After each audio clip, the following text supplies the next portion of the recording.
Assalamualaikum warahmatullahi wabarakatuh. Waalaikumsalam warahmatullahi wabarakatuh. Ketemu lagi dengan channel kami Bukan Tuhan. Di channel ini kita pure akan membahas tentang pengetahuan, tidak akan menyalahkan, tidak akan mendeskripsikan, karena kami Bukan Tuhan. Oke, di sore hari ini saya ditemani oleh, mudah-mudahan ini dua orang manusia. Amin. Mereka mahasiswa dari salah satu perguruan tinggi di Sumedang, jurusan apa? SPAI, Pendidikan Agama Islam. Pendidikan Agama Islam. Mereka siap hari ini memberikan penetrasi yang menghunjam kepada saya. Ingin bertanya-tanya katanya. Kenalkan tentang Bapak apa nih kira-kira? Kenalkan dulu, siapa ini?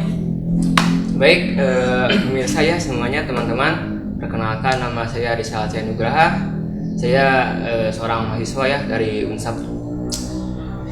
Oke, nama saya Ajis Jamiluddin dari Universitas Beras April Sumedang, STAI. Prodi saya Pendidikan Agama Islam. Sama Calon ya. Ustadz nih ya. Amin. Semoga aja. Calon Ustadz ya. Gimana? Jadi langsung aja ya, to the point ya. Nah, To the point. Pertanyaan. mau to the point? Enggak apa-apa. Baik, jadi saya mau nanya ya ke rohaniawan gitu kan dari Medan. Rohaniawan. Ya pokoknya ingin bertanya-tanya seputar agama gitu kan. Jadi saya langsung to the point aja, ingin menanyakan apakah benar non-Islam itu tidak akan masuk surga. Nah, itu mungkin pertanyaan pertama saya. Gimana itu tanggapannya abang barangkali? Apa tadi? Apakah non Muslim tidak akan masuk surga? Sedangkan saya banyak ya referensi yang dilihat dari internet gitu kan, bahwa non Muslim juga banyak gitu kan, jiwa-jiwa yang menunjukkan nilai-nilai keislaman gitu kan, dari memberi, kedamaian, dan banyak lagi lah gitu yang bisa dibilang menunjukkan nilai-nilai keislaman gitu. Tapi kenapa gak bisa masuk surga? Sedangkan di Islam sendiri mayoritas gitu kan agama Islam, tapi jiwanya itu tidak menampilkan nilai-nilai keislaman gitu, tapi bisa masuk surga. Jadi pertanyaan intinya apa? Bagaimana apakah benar non muslim itu tidak akan masuk surga? Itulah poinnya lah.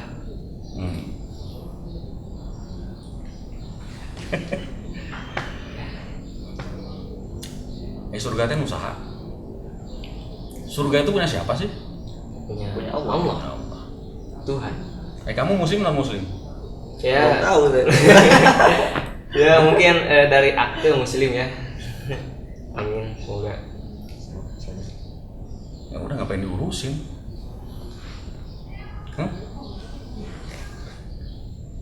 Surga bukan punya kita, Iya. ya kan? Sedangkan kamu sendiri adalah seorang muslim. Ngapain ngurusin? Ngapain diurusin yang bukan urusan Kita. Ngurusin surga, ngurusin non muslim ngapain? Perdalam saja apa yang saat ini kamu yakini. Ngapain ngurusin orang? Enggak. Kalau menurut saya seperti itu. Jadi inilah yang membuat generasi kita ini mengalami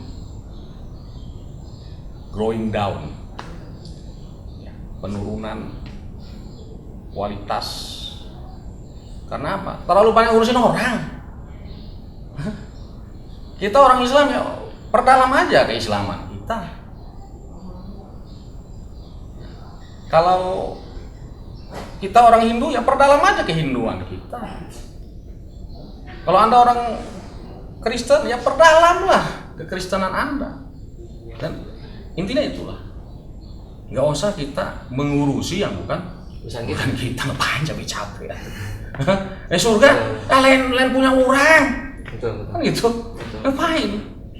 Seakan kita punya hak menentukan siapa yang masuk surga, siapa yang enggak. Emang kita ada Tuhan apa? Surga itu yang milik Tuhan. Ya, jadi bikinlah pertanyaan yang lebih mantap lagi. Cukup? Mungkin cukuplah ya. Hah? Cukup. Apa tadi namanya? Isal? Iya, bisa. Isal Muslim, ya perdalam aja lah kemusliman Isal. Gitu. Ngapain ngurus-ngurusin agama orang? Ya. Hah? Ngapain? Ini yang bisa membuat kita akhirnya nanti kontra kan? Urusan aja urusan diri sendiri. Ini. Paham? Paham, Pak. Lanjut ya?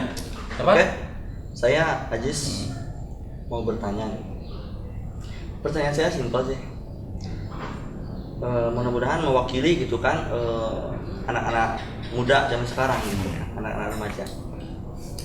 Jadi saya bagaimana sih sebagai kami gitu, sebagai anak muda, sebagai remaja, bagaimana peranan kami sebagai remaja terhadap Islam? Itu Bang, kira-kira. Peranan kami, Peran anak muda gitu kan peranan terhadap anak Islam, muda terhadap Islam harus bagaimana itu? GR kali kau Pak. Nggak usah GR kau. Yang berperan itu kalian atau Islam? Kalian yang harus berperan sama Islam atau Islam yang sudah memberikan peranan sama kalian? Ayo. Gimana, Pak? Kalian yang menyelamatkan Islam atau Islam yang sudah menyelamatkan kalian? Kalian yang membela Islam atau Islam yang membela kalian? Hah? Karena kalau Islam nggak ada, kalian mah udah mungkin nggak bisa hadir di sini, dibantai sama Firaun. Ya betul. Ya kan? Dulu kan anak-anak laki-laki yang lahir langsung Bunuh. itu peranan siapa itu? Sehingga kalian akhirnya kita sebagai laki-laki ini masih ada di muka bumi ini, itu peranan siapa? Islam. Ini nggak usah GR lah ingin berperan untuk Islam. Islam yang berperan untuk kita kok kenyataannya. Hah? Betul. Itu loh. Betul nggak? Betul. Nggak usah sok-sokan membela agama yang membela kita. Gitu, jadi nggak usah GR kamu ingin berbuat sesuatu untuk Islam. Hah? Ikuti saja alur Islam itu. Ini kan? Ada lagi? Tentu masih ada. Nah, masih ada. Gimana? Mumpung masih ada waktu gitu kan. Saya kebetulan sudah menuliskan pertanyaan. Noise. Salah. Udah siap-siap. Udah siap-siap pasang amunisi ya. Jauh-jauh gitu kan dari Cisalah ke sini. Baik, pertanyaan yang kedua itu katanya umat Muslim itu memang banyak ya, mayoritas gitu kan di Indonesia ini. Tapi bagai buih di tengah lautan. Nah, itu bagaimana tanggapan Abang mengenai bagai buih di tengah lautan itu seorang Muslim? Ya salah kau sendiri, kenapa? Kau mau jadi buih? Coba kalau kau tak jadi buih.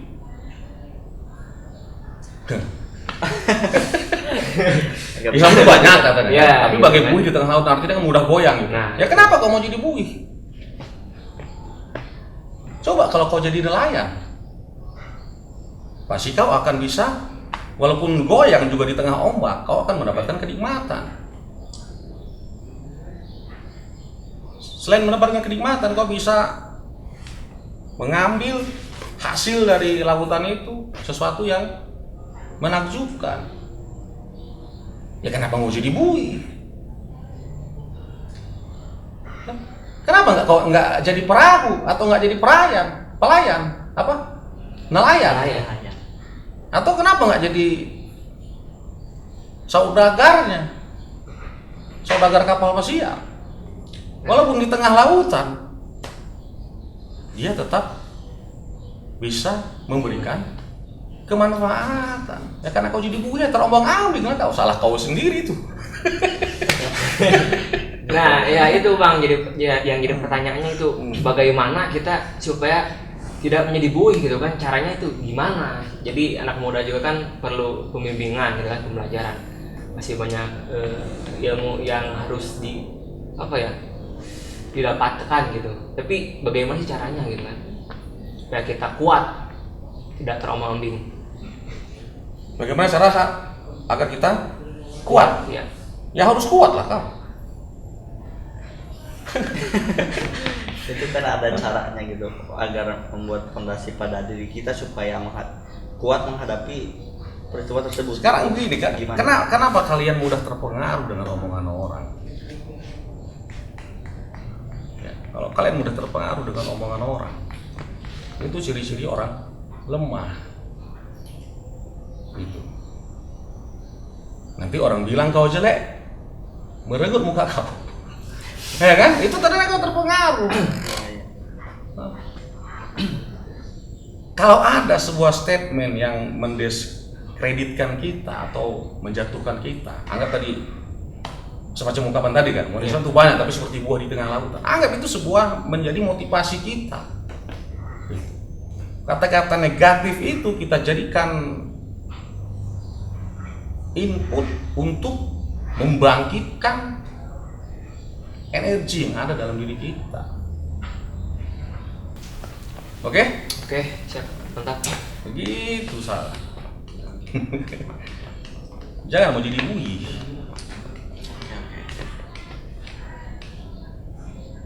Ada lagi? Barangkali satu lagi boleh nggak Bang? Oh, boleh. 5 lagi juga boleh. Baik, ke pertanyaan selanjutnya, pertanyaan ketiga. Katanya juga umat Islam itu akan terdiri dari 73 golongan. Yang benar cuma satu, yaitu Ahlus Sunnah wal Jamaah. Itu apakah benar atau gimana tuh? Gimana tanggapan Abang mengenai Kurang banyak itu 73. Kurang banyak itu, tambah lagi 100 gitu. 1000, 1.000.000. Kenapa rupanya kalau banyak golongan? Orang memang kita diciptakan bergolongan-golongan. Apa salahnya dengan golongan? Ayo. Apa salahnya dengan golongan? Kenapa bisa mengklaim cuma satu yang benar? Silakan mau 73 golongan, mau 100 golongan, mau 1.000.000 golongan, mau 1.000.000.000 golongan sekalipun, nggak apa-apa. Benar ya semua itu. Cuman satu yang salah, saya dibalikan. Semua golongan itu benar, cuman satu yang salah. Yang mana yang salah itu? Merasa dirinya Yang merasa paling benar, itulah yang salah. betul. Ini enggak? Jadi silakan. Kadang-kadang itulah kita. Hanya beda baju warna aja berantem kalian. Satu merah, satu kuning. Berantem kalian kan? Oh, gitu namanya. Ya kan? Ya silakan. Islam mau bergolongan memang harus bergolongan kok. Wa'tasimu bihablillah. Berpeganglah kepada benang merah. Kita punya benang merah. Apa benang merah? Hablillah Allah. Wala tafarraqu, jangan kalian terpecah belah. Gitu loh. Mari kita bersatu semua. Kita ini umat yang satu, umat wahidah. Kalau masalah beda yang satu sholat pakai kudung, yang satu enggak masalah. Yang penting sholat. Yang salah itu yang tidak sholat, Bang. Iya kan? Gak usah itu permasalahan. Jangan di antara semua golongan itu merasa paling benar. Semuanya benar. Cuma satu yang salah, yang merasa paling benar. Jadi gini Bang, sekarang saya yang ingin bertanya satu pertanyaan lagi. 5 juga nggak apa-apa. Satu aja. Jadi gini, kan pada diri kita ini ada yang namanya akal dan kolbu ya Bang, hati gitu. Nah, Banyak lah, ada akal, ada kolbu, ada Iya. tangan, ada kaki. ya saya mau bertanya cuma 2 itu gitu. Nah, pada diri saya ini suka mengalami kontradiktif antara hati dan pikiran gitu. Nah, bagaimana cara agar akal dan kalbu ini bekerja secara efektif? Itu mohon penjelasannya, Bang Kak. Silakan. Tahu dari mana najis kontradiktif itu? Ya karena Kok bisa tahu kontradiktif? si kalbu dengan pikiran kadang tidak sejalan gitu maksudnya. Enggak saja. Suka mengalami kegalauan gitu kan, patah hati, gimana lah, kacau pokoknya. Galau itu dari mana? Dari hati, jadi sok gampang nyeri hati. Tahu dari mana kalau galau itu dari hati? Saya yang merasakan gitu. Oh, merasa gitu. Iya. Perasaan. Perasaan. Belum tentu dari hati. Oh iya, betul. Mas perasaan belum tentu dari hati kan? Iya. Ya gitu lah. Jadi gimana Jadi pertanyaannya, agar akal dan hati kita itu, pikiran dan hati kita itu bekerja secara efektif gitu, atau membuat kita hidup bahagia.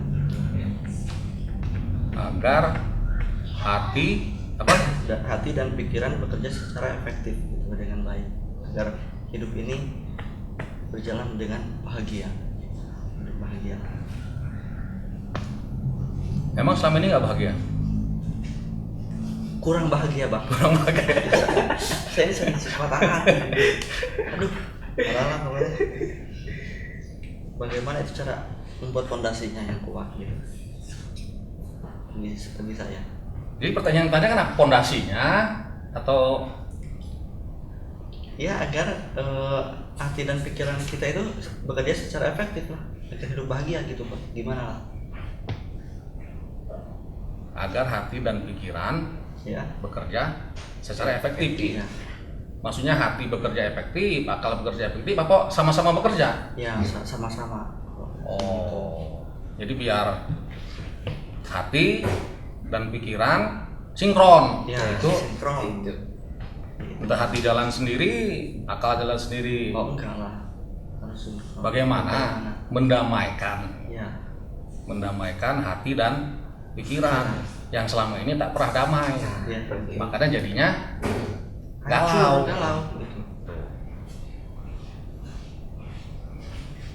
Aduh, ini pertanyaan berat ya.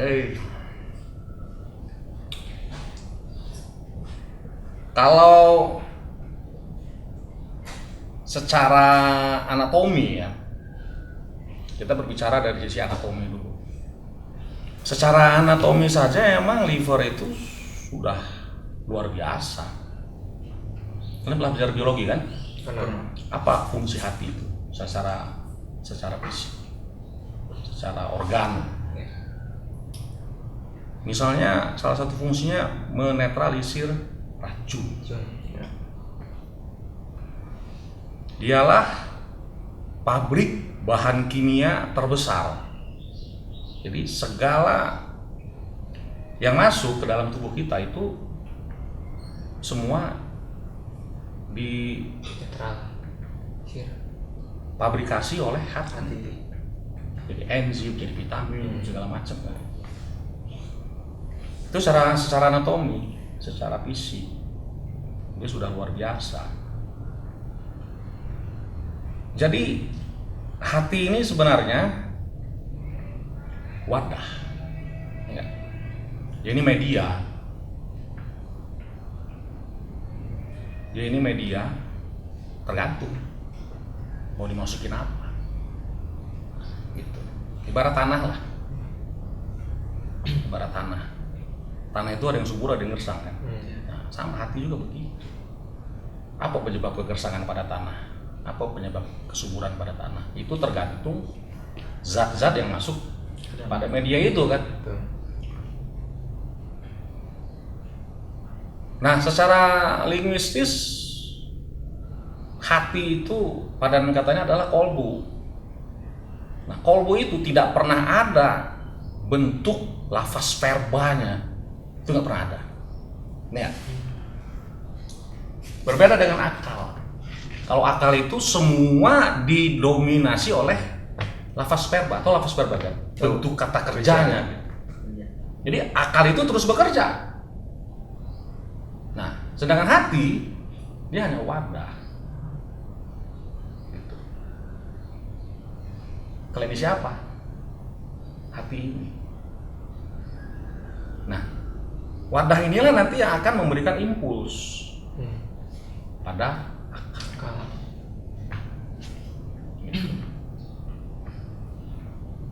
Kalau selama ini kalian kasih nutrisi yang jelek, maka keluarnya akan jelek. Dan pasti akan memberikan kejelekan pada akal. Gitu. Pasti. Makanya kita introspeksi dulu diri kita. Selama ini kita sudah memberikan nutrisi apa pada hati kita. Gitu. Jangan dulu bertanya ingin bagaimana caranya bisa sinkron. Jangan nutrisinya itu tak kalian isi apa-apa. Nutrisi hati itu apa sih? Yang kalian berikan pertama sekali pada hati kalian. Nah, itu pertanyaannya. Kesan apa yang sudah kalian berikan pada hati ini pertama kali? Jangan-jangan belum pernah memberikan kesan apapun. Itu. Atau malah nutrisi-nutrisi yang tidak baik kita berikan. Ya kan? Udah ngora, nah ningali YouTube, ningali internet, lalajo bokep, masuk kesan bokep dalam hati. Jadi mau bisa memberikan impuls positif seperti apa? Karena yang adanya adalah kesan negatif bokep. Jadi yang keluar juga akhirnya otak bokep. Yang kebayang bokep, susu cangcut gitu kan. Karena apa? Nutrisinya kalian berikan seperti itu. Nah, makanya harus bersih dulu wadah ini. Makanya alam nasrah. Ini hatinya udah sehat belum? Kan gitu. Ini tanahnya udah subur belum? Kalau tanah udah subur, mau dikasih benih apapun pasti akan tumbuh dengan subur. Nah, jadi siogiannya akal kita ini harus digeneratori oleh hati.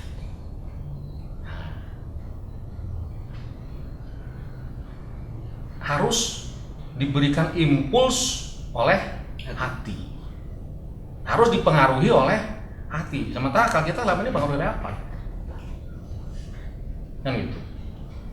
Kenapa kita susah, pikiran kita jarang bekerja secara sehat?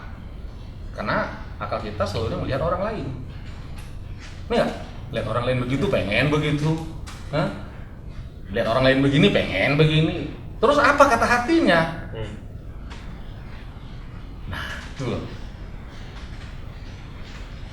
Jangan-jangan kita sendiri tidak pernah mau mendengarkan sedikit pun apa kata hati kita. Kalau akal ini penyimpan pesan, hati ini adalah penyimpan kesan. Gitu. Jadi kesan apa yang mau kita sampaikan pada hati? Jangan-jangan baru dia bisa sinergis antara kerja hati dan pikiran. Ngerti tidak? Jadi kebugaran hati sangat berpengaruh pada kecerdasan akal. Sangat berpengaruh. Sangat berpengaruh. Makanya orang bodoh itu nggak ada tuh orang bodoh. Kenapa bodoh? Ya karena hatinya nggak mau. Karena dia tidak mau mengikutkan apa kata hatinya. Atau mungkin hatinya nggak gering. Ya, nggak gering, sakit. Maka orang kalau sudah sakit, mana betul lagi apapun yang dibuatnya itu, ya kan? Sakit. Berarti gini bang, berarti hati yang memberi impuls ke akal, ya bukan akal yang memberi impuls ke hati. Oh, dibalik itu. Saya Dibalik. Kau mau dibalik kepala kau di bawah, kaki kau di atas. Dibalik gitu. Sementara kita selama ini memang dibalik-balik lah kita. Oh, iya. Tidak pernah mau mendengarkan apa kata hati. Ya. Kita melihat sesuatu, kita simpan di akal kita bawa ke hati. Makanya banyak orang yang baper. Oh iya betul. Ya kan? Banyak orang yang baper. Kenapa? Dimasukkannya faktor eksternal ke dalam hatinya. Itu disebut sakit itu seperti itu. Itulah yang disebut dengan sakit. Sakit itu artinya tidak setimbang. Sakit apa sih artinya? Ayo. Sakit itu tidak setimbang. Sesuatu yang berjalan tidak setimbang. Tidak proporsional. Sakitlah kau jadinya. Begitu. Siap, paham. Understand? Yes. Cukup? Cukup. Nah. Terima kasih. Kalau enggak, kita tutup dengan sebuah konklusi. Ya. Kalau banyak jalan menuju Roma, tapi kita harus berani menentukan satu jalan. Setuju nggak? Setuju. Nggak setuju juga nggak apa-apa. Ya, karena bukan tugas kami untuk membuat kalian terkesan. Karena kami bukan Tuhan. Assalamualaikum warahmatullahi wabarakatuh.